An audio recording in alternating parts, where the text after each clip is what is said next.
ಜೊಯ್ಡಾ ತಾಲೂಕಿನ ರಾಮನಗರದ ಸರ್ಕಾರಿ ಪ್ರಾಥಮಿಕ ಶಾಲೆಯ ವಿದ್ಯಾರ್ಥಿಗಳಿಗೆ ಮಾಜಿ ವಿದ್ಯಾರ್ಥಿಗಳು ನೋಟ್ಬುಕ್ಗಳನ್ನು ವಿತರಿಸುವ ಮೂಲಕ ಮಾದರಿಯ ಸಾಮಾಜಿಕ ಕಾಳಜಿ ಮೆರೆದಿದ್ದಾರೆ. 1994ರಿಂದ 95ನೇ ಸಾಲಿನ 10ನೇ ತರಗತಿಯ ಬ್ಯಾಚ್ನ ಮಾಜಿ ವಿದ್ಯಾರ್ಥಿಗಳು ಶಾಲೆಯ 7ನೇ ತರಗತಿಯಲ್ಲಿ ವ್ಯಾಸಂಗ ಮಾಡುತ್ತಿರುವ 70 ವಿದ್ಯಾರ್ಥಿಗಳಿಗೆ ತಲಾ 6 ನೋಟ್ಬುಕ್ಗಳಂತೆ ವಿತರಿಸಿದರು. ಈ ಸಂದರ್ಭದಲ್ಲಿ ಮಾತನಾಡಿದ ಮಾಜಿ ವಿದ್ಯಾರ್ಥಿಗಳು, ಪ್ರತಿ ವರ್ಷವೂ 7ನೇ ತರಗತಿಯ ವಿದ್ಯಾರ್ಥಿಗಳಿಗೆ ಇದೇ ರೀತಿಯಲ್ಲಿ ನೋಟ್ಬುಕ್ಗಳನ್ನು ವಿತರಿಸುವ ಯೋಜನೆ ಹೊಂದಿರುವುದಾಗಿ ತಿಳಿಸಿದರು. ಕಾರ್ಯಕ್ರಮದಲ್ಲಿ ಶಾಲೆಯ ಮುಖ್ಯೋಪಾಧ್ಯಾಯರು, ಶಿಕ್ಷಕ ವೃಂದ ಹಾಗೂ ವಿದ್ಯಾರ್ಥಿಗಳು ಭಾಗವಹಿಸಿ ಶಿಕ್ಷಣಕ್ಕೆ ಪ್ರೋತ್ಸಾಹ ನೀಡುತ್ತಿರುವ ಮಾಜಿ ವಿದ್ಯಾರ್ಥಿಗಳ ಸೇವಾ ಮನೋಭಾವವನ್ನು ಶ್ಲಾಘಿಸಿ ಕೃತಜ್ಞತೆ ಸಲ್ಲಿಸಿದರು.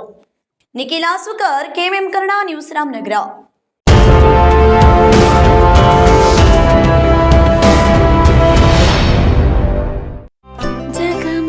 ಜಗಮಗ ಹೊಳೆಯುವ ಕಣ್ಣುಗಳು, ಹೃದಯದಿ ಹರುಷದ ಅಲೆಗಳು.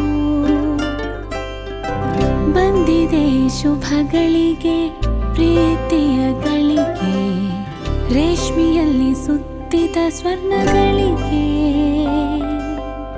BS Channabasappa and Sons, The Textile Mall, Tilakvadi, Belagavi.